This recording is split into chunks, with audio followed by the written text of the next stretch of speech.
राजा की सभा में उस दिन बहुत से विद्वान बैठे थे। धर्म, नीति और जीवन से जुड़े विषयों पर चर्चा चल रही थी। तभी एक युवक ने उठकर आदि शंकराचार्य से ऐसा प्रश्न पूछ लिया कि पूरी सभा अचानक शांत हो गई। उसने हाथ जोड़कर कहा, गुरुदेव, यदि कोई पति अपनी पत्नी से प्रेम करता है और उसकी थकान या बीमारी दूर करने के लिए उसके पैर दबाता है, तो क्या वह धर्म के विरुद्ध जाता है?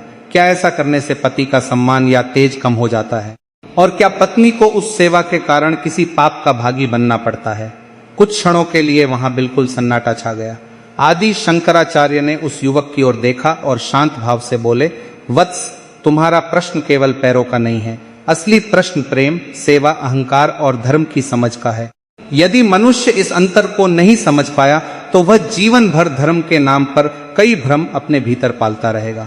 फिर उन्होंने कहा, आज जो बात तुम जानोगे उससे तुम्हें समझ आएगा कि किसी कर्म को केवल बाहर से देखकर धर्म या अधर्म का नाम देना कितना अधूरा निर्णय है।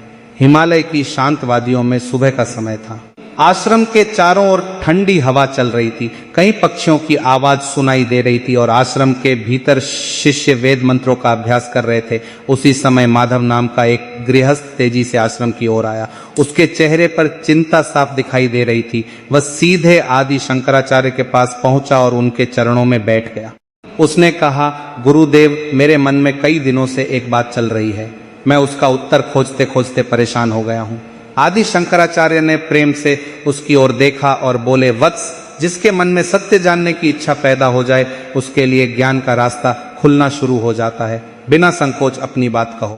माधव बोला, गुरुदेव, मेरी पत्नी कुछ दिनों से अस्वस्थ है। उसके पैरों में बहुत दर्द रहता है, इसलिए मैं रात को उसके पैर दबा देता हूँ ताकि उसे थोड़ी राहत मिल सके।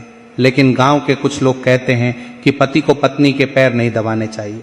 उनके अनुसार इससे पति का तेज कम होता है और पत्नी भी उस कर्म के कारण पाप की भागी बन जाती है। मैं समझ नहीं पा रहा कि सही क्या है। आश्रम में बैठे कई शिष्य एक दूसरे की ओर देखने लगे। सच कहें तो यह सवाल केवल माधव का नहीं था।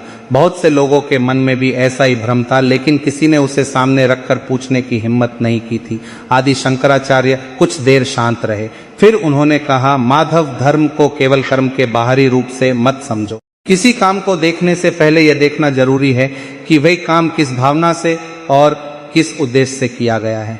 एक शिष्य ने तुरंत पूछा, लेकिन गुरुदेव, यदि केवल भावना ही देखी जाए तो क्या हर कर्म को सही नहीं मान लिया जाएगा? आदि शंकराचार्य हल्का सा मुस्कुराए, नहीं वत्स, यही तो सबसे सूक्ष्म बात है। केवल भावना ही नहीं, भावना के साथ उद्देश्य, मर्यादा और परिस्थिति को भी समझना पड़ता है। तभी धर्म और अधर्म के बीच का अंतर साफ दिखाई देता है। फिर उन्होंने कहा, तुम्हारे प्रश्न का उत्तर देने से पहले मैं तुम्हें एक कथा सुनाता हूँ। उस कथा में एक राजा था जिसे अपने पद और प्रतिष्ठा पर बहुत गर्व था। लेकिन एक दिन उसके सामने ऐसी परिस्थिति आई जिसने उसके अहंकार और धर्म की समझ दोनों की परीक्षा ले ली। सभी शिष्य ध्यान से बैठ गए। माधव भी उत्सुक होकर सुनने लगा। आदि शंकराचार्य ने कथा आरंभ की। बहुत समय पहले एक राज्य में एक राजा रहता था। वह विद्वान था, न्याय करता था और प्रजा उसकी प्रशंसा करती थी। लेकिन उसके भीतर एक छोटी सी कमी थी। उसे अपने पद और पुरुष होने का बहुत अभिमान था। उसकी सोच थी कि पति हमेशा पत्नी से ऊपर होता है और पत्नी का काम केवल पति की सेवा करना है। राजा स्वयं इस विचार को धर्म समझता था। एक दिन वह बहुत थका हुआ अपने महल में वापस लौटा। वहां पहुंचकर उसने देखा कि उसकी रानी तेज बुखार से पीड़ित थी और उसके पैरों में भी बहुत दर्द था। राजवैद्य ने रानी की जांच की और कहा, महाराज, रानी को आराम की आवश्यकता है। इनके पैरों में दर्द अधिक है। यदि कोई प्रेम से कुछ देर इनके पैर दबा दे तो इन्हें काफी राहत मिलेगी। राजा ने रानी की ओर देखा। उसका मन कह रहा था कि वह आगे बढ़कर उसकी सहायता करे, लेकिन तभी उसके भीतर दूसरा विचार आया। अगर मैं खुद रानी के पैर दबाऊंगा तो लोग क्या कहेंगे? क्या ये मेरे पद के अनुरूप होगा? क्या लोग मेरा मजाक नहीं उड़ाएंगे? राजा वहीं खड़ा रह गया। तभी महल में एक वृद्ध साधु आए। उन्होंने राजा के चेहरे को देखा और समझ गए कि उसके मन में कोई द्वंद्व चल रहा है। उन्होंने पूछा, राजन, तुम परेशान क्यों हो? राजा ने सारी बात बता दी। साधु कुछ क्षण शांत रहे और फिर बोले, राजन, तुम्हें रोक कौन रहा है? राजा ने कहा, मेरा संकोच। साधु ने पूछा, संकोच किस बात का? धर्म का या लोगों की बातों का? राजा कुछ बोल नहीं पाया। साधु ने कहा, यदि तुम्हारे हाथ अपनी पत्नी की पीड़ा कम करने के लिए आगे बढ़ रहे हैं तो वे सेवा के हाथ हैं। लेकिन यदि वही हाथ केवल इसलिए रुक रहे हैं क्योंकि तुम्हें अपनी प्रतिष्ठा की चिंता है, तो तुम्हें धर्म नहीं तुम्हारा अहंकार रोक रहा है। राजा के पास इसका कोई उत्तर नहीं था। उसने पहली बार महसूस किया कि कभी कभी मनुष्य धर्म के नाम पर जो कुछ करता है उसके पीछे वास्तव में धर्म नहीं बल्कि उसका अपना अहंकार छिपा होता है। आदि शंकराचार्य ने कथा सुनाते हुए कहा, वत्सों, इस बात को हमेशा याद रखना, जहाँ सेवा में सच्ची करुणा है और स्वार्थ नहीं है, वहाँ सेवा मनुष्य को भीतर से ऊंचा करती है। माधव ध्यान से सुन रहा था। एक शिष्य ने पूछा, गुरुदेव, लेकिन पति पत्नी के बीच मर्यादा का भी तो महत्व है, क्या हर प्रकार की सेवा को उचित माना जा सकता है? शंकराचार्य ने गंभीर होकर कहा, नहीं, सेवा और आसक्ति में बहुत अंतर है। प्रेम और मोह एक नहीं है, करुणा और स्वार्थ एक नहीं है। इसी अंतर को समझना सबसे जरूरी है। उन्होंने आगे कहा, यदि पति अपनी पत्नी के पैर उसकी बीमारी या थकान में आराम देने के लिए दबाता है, उसके मन में करुणा है और वह बदले में कोई लाभ नहीं चाहता, तो केवल इस कारण उस कर्म को अधर्म नहीं कहा जा सकता। माधव ने पूछा, तो क्या पत्नी उस सेवा के कारण किसी पाप की भागी बन जाएगी? आदि शंकराचार्य ने स्पष्ट स्वर में कहा, केवल इसलिए कि पति ने अपनी पत्नी की सेवा की, पत्नी पाप की भागी बन जाए, ऐसा कोई सामान्य नियम नहीं माना जा सकता। किसी व्यक्ति के कर्म का मूल्य केवल उसके रिश्ते से तय नहीं होता, उसके अपने कर्म, भावना, उद्देश्य और आचरण को भी देखा जाता है। फिर उन्होंने उदाहरण दिया, एक माँ अपने बीमार बच्चे के पैर दबाती है, क्या वह पाप कर रही है? एक बेटा अपने वृद्ध पिता के पैर दबाता है, क्या वह अधर्म कर रहा है? यदि नहीं, तो केवल पति पत्नी के रिश्ते में प्रेम पूर्वक की गई सेवा को अहंकार के कारण गलत क्यों माना जाए? सभा में बैठे लोग चुपचाप सुनते रहे। शंकराचार्य ने आगे कहा, लेकिन इसका अर्थ यह बिल्कुल नहीं है कि मनुष्य अपनी विवेक बुद्धि छोड़ दे। गृहस्थ जीवन में सेवा के साथ सम्मान भी होना चाहिए, प्रेम के साथ मर्यादा भी होनी चाहिए। जहाँ सेवा है लेकिन अपमान है, वहाँ संबंध कमजोर होने लगते हैं। जहाँ सेवा के साथ सम्मान है, वहाँ प्रेम मजबूत होता है। माधव की आंखों में भावुकता दिखाई देने लगी। उसी समय आश्रम के द्वार पर एक वृद्ध महिला आई। उसकी आंखों में आंसू थे। वह धीरे धीरे आगे बढ़ी और शंकराचार्य के सामने बैठ गई। उसने कहा, गुरुदेव, मेरे पति जीवन भर मेरी सेवा करते रहे। जब मैं बीमार होती थी तो मेरे पैर दबाते थे, मेरे लिए पानी लाते थे और मेरी परेशानी को अपनी परेशानी समझते थे। लेकिन समाज के कुछ लोग उन्हें ताने देते थे कि तुम अपनी पत्नी के वश में हो। मुझे आज तक डर रहा कि कहीं उनकी सेवा गलत तो नहीं थी। आदि शंकराचार्य ने वृद्धा को उठाया और शांत स्वर में कहा, जिस सेवा में करुणा और सच्चा प्रेम हो, उसका मूल्य केवल लोगों की बातों से तय नहीं होता। फिर उन्होंने सभा की ओर देखा और कहा, लेकिन इस विषय में एक ऐसी भूल है जिसे पति पत्नी दोनों कई बार अनजाने में कर बैठते हैं। यही भूल धीरे धीरे सेवा को प्रेम से निकालकर बंधन बना देती है। सभी लोग चौंक गए। माधव ने पूछा, गुरुदेव, वह भूल क्या है? शंकराचार्य कुछ देर शांत रहे, फिर बोले, सेवा कभी बंधन नहीं बनती, लेकिन सेवा के बदले अधिकार की अपेक्षा करना बंधन बन जाता है। सभा में बैठे सभी लोग ध्यान से उनकी ओर देखने लगे। उन्होंने कहा, यदि पति पत्नी की सेवा इसलिए करे कि बदले में उसे हमेशा प्रशंसा मिले, उसकी हर बात मानी जाए या पत्नी उसके अधीन रहे, तो यह सेवा धीरे धीरे सौदे में बदल जाती है। उसी तरह यदि पत्नी पति की सेवा इसलिए करे कि वह उसे अपने वश में कर सके, तो वह भी निष्काम सेवा नहीं रह जाती। फिर उन्होंने एक दीपक की ओर इशारा किया, इस दीपक को देखो, यह स्वयं जलता है और दूसरों को प्रकाश देता है। यह कभी यह नहीं कहता कि मैंने तुम्हें प्रकाश दिया इसलिए अब तुम मेरे ऋणी हो। आदि शंकराचार्य बोले, यही निष्काम सेवा की सुंदरता है। प्रेम करो, सहायता करो, लेकिन सामने वाले को अपना ऋणी मत बनाओ। माधव के मन में जैसे वर्षों से जमा एक बोझ हल्का होने लगा था। लेकिन शंकराचार्य ने कहा, अभी इस प्रश्न का एक और महत्वपूर्ण पक्ष बाकी है। यदि उसे समझ लिया तो तुम यह भी समझ जाओगे कि गृहस्थ जीवन में असली धर्म क्या है। सभा फिर शांत हो गई। सभी की निगाहें शंकराचार्य पर टिक गईं। आदि शंकराचार्य ने सभा की ओर देखकर कहा, वत्सो, संसार में कई बार मनुष्य अपने कर्म को धर्म का नाम दे देता है, लेकिन उसके भीतर छिपी भावना को देखने की कोशिश नहीं करता। यही भ्रम सबसे अधिक परेशानी पैदा करता है। एक वृद्ध ब्राह्मण ने हाथ जोड़कर पूछा, गुरुदेव, हमारे समाज में तो अक्सर कहा जाता है कि पति को पत्नी के चरण नहीं दबाने चाहिए, ऐसा करने से उसका तेज कम हो जाता है, क्या यह बात सही है? आदि शंकराचार्य ने शांत स्वर में कहा, तेज किसी के चरण दबाने से नष्ट नहीं होता, तेज चरित्र के गिरने से कमजोर होता है। करुणा से मनुष्य छोटा नहीं होता। अहंकार से उसका व्यक्तित्व छोटा हो जाता है। उन्होंने आगे कहा, यदि पत्नी बीमार है, उसके शरीर में दर्द है और पति प्रेम से उसकी सहायता करता है, तो केवल इस कारण उसे अधर्मी नहीं कहा जा सकता। उसी प्रकार यदि पति बीमार है और पत्नी उसकी सेवा करती है, तो उसकी सेवा को भी छोटा नहीं समझना चाहिए। फिर उन्होंने कहा, पति और पत्नी एक दूसरे के प्रतिद्वंद्वी नहीं हैं। वे जीवन की यात्रा में साथ चलने वाले दो व्यक्ति हैं। कभी एक कमजोर पड़ता है तो दूसरा उसका सहारा बनता है, कभी एक थकता है तो दूसरा उसे संभालता है। यही तो साथ निभाने का अर्थ है। माधव ने सिर झुका लिया। उसने कहा, गुरुदेव, मुझे लगता है कि मैं भी दूसरों की बातों में आकर अपने घर के प्रेम को गलत समझ रहा था। शंकराचार्य मुस्कुराए और बोले, लोग क्या कहते हैं यह हमेशा सत्य का प्रमाण नहीं होता, लेकिन यह भी याद रखो कि केवल अपनी भावना को सही मान लेना भी पर्याप्त नहीं है, विवेक जरूरी है। उन्होंने समझाया, यदि किसी सेवा में सामने वाले की इच्छा, सम्मान और मर्यादा का ध्यान रखा जा रहा है तो वह प्रेमपूर्ण सहायता हो सकती है, लेकिन यदि सेवा के नाम पर किसी पर अधिकार जमाया जाए, उसे नीचा दिखाया जाए या बदले में कुछ पाने का दबाव बनाया जाए, तो वही कर्म अपना स्वरूप बदल देता है। एक शिष्य ने पूछा, गुरुदेव, क्या यही कारण है कि एक ही काम किसी परिस्थिति में अच्छा और दूसरी परिस्थिति में गलत हो सकता है? शंकराचार्य ने कहा, बिल्कुल। कर्म को समझने के लिए परिस्थिति, उद्देश्य, भावना और मर्यादा, इन सभी को देखना पड़ता है। फिर उन्होंने कहा, मान लो कोई व्यक्ति अपनी पत्नी की सेवा कर रहा है, लेकिन हर बार लोगों के सामने यह जताता है कि देखो मैं तुम्हारे लिए कितना कुछ करता हूं, तो क्या वहां केवल सेवा बची? नहीं, वहां अहंकार भी आ गया। और यदि कोई पति चुपचाप अपनी पत्नी की तकलीफ समझकर उसकी मदद करता है और बदले में कुछ नहीं मांगता, तो उस सेवा में करुणा की भावना दिखाई देती है। माधव ने पूछा, गुरुदेव, तो क्या सच्ची सेवा की पहचान यही है कि उसमें बदले की उम्मीद न हो? शंकराचार्य ने कहा, यह उसकी सबसे सुंदर पहचान में से एक है, लेकिन सेवा के साथ विवेक और मर्यादा भी जरूरी है। उन्होंने कहा, सच्ची सेवा में प्रेम होता है लेकिन अहंकार नहीं, कर्तव्य होता है लेकिन स्वार्थ नहीं, सम्मान होता है लेकिन गुलामी नहीं, सहारा होता है लेकिन दूसरे को कमजोर बनाने की इच्छा नहीं।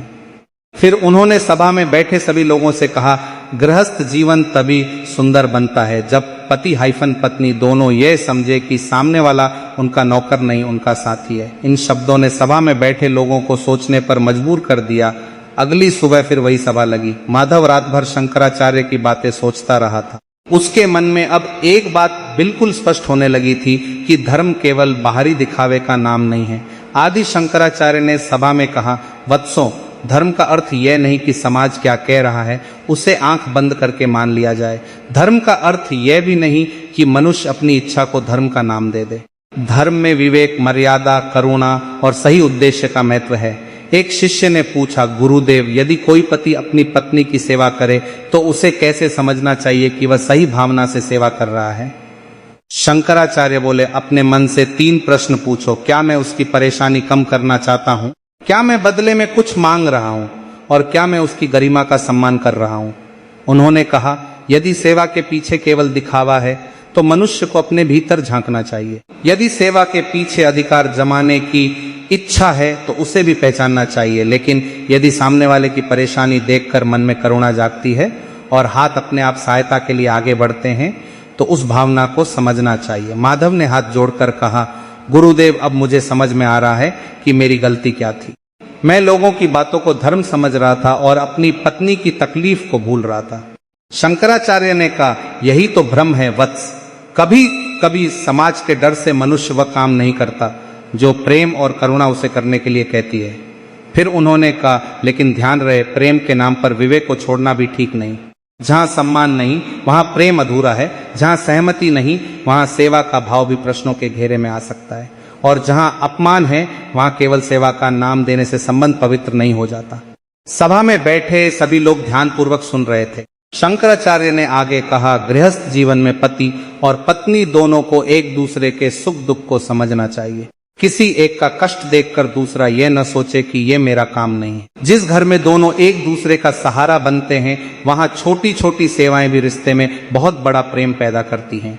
उन्होंने कहा, कभी पति पत्नी के लिए पानी लेकर आता है, कभी पत्नी पति की थकान समझकर उसके लिए भोजन तैयार करती है, कभी एक दूसरे के पैर दबा देता है, कभी दूसरा बिना कहे घर की जिम्मेदारी संभाल लेता है।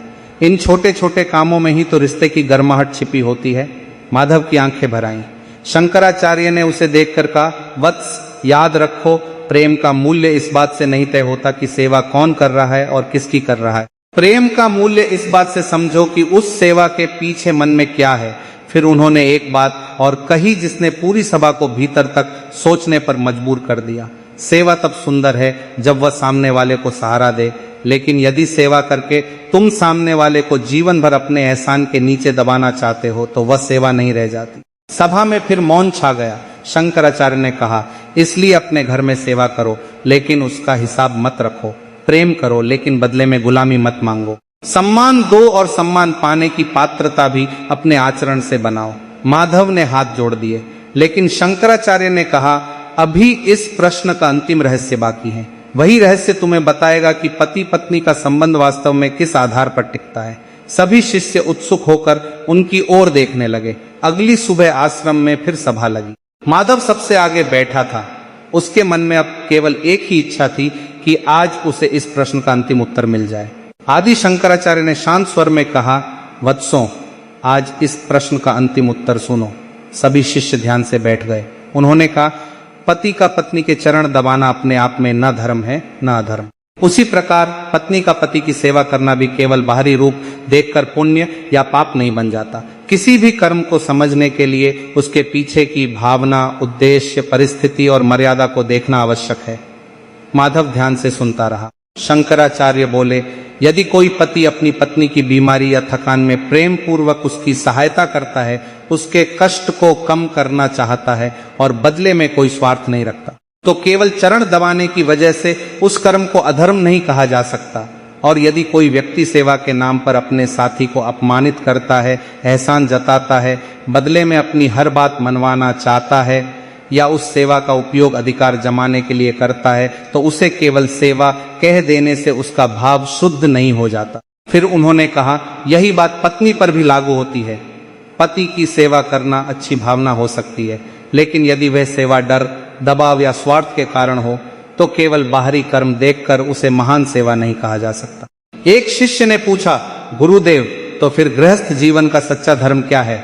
शंकराचार्य ने उत्तर दिया, एक दूसरे को मनुष्य समझना, एक दूसरे का सम्मान करना, दुख में साथ देना, जरूरत पड़ने पर सेवा करना, गलती होने पर समझाना और खुद भी अपनी गलती स्वीकार करना। उन्होंने कहा, पति पत्नी एक दूसरे के स्वामी नहीं हैं, वे जीवन के सहयात्री हैं। किसी एक की परेशानी केवल उसी की परेशानी नहीं होनी चाहिए। जिस दिन एक का दर्द दूसरे के हृदय तक पहुंचने लगे, उस दिन गृहस्थ जीवन केवल घर चलाने की व्यवस्था नहीं रहता, वह साधना बन जाता। माधव ने भावुक होकर कहा, गुरुदेव, आज मेरा भ्रम पूरी तरह दूर हो गया। आदि शंकराचार्य मुस्कुराए, यही समझ तुम्हें अपने घर में ले जानी है। फिर उन्होंने कहा, दूसरों की बात सुनो, लेकिन हर बात को आंख बंद करके मत मानो। अपने विवेक को जगाए रखो। धर्म का अर्थ डर पैदा करना नहीं है। धर्म मनुष्य को अधिक करुणामय, अधिक संयमी और अधिक जिम्मेदार बनाता है। उन्होंने सभा की ओर देखकर कहा, जहां प्रेम है लेकिन मर्यादा नहीं, वहां सावधान रहना चाहिए।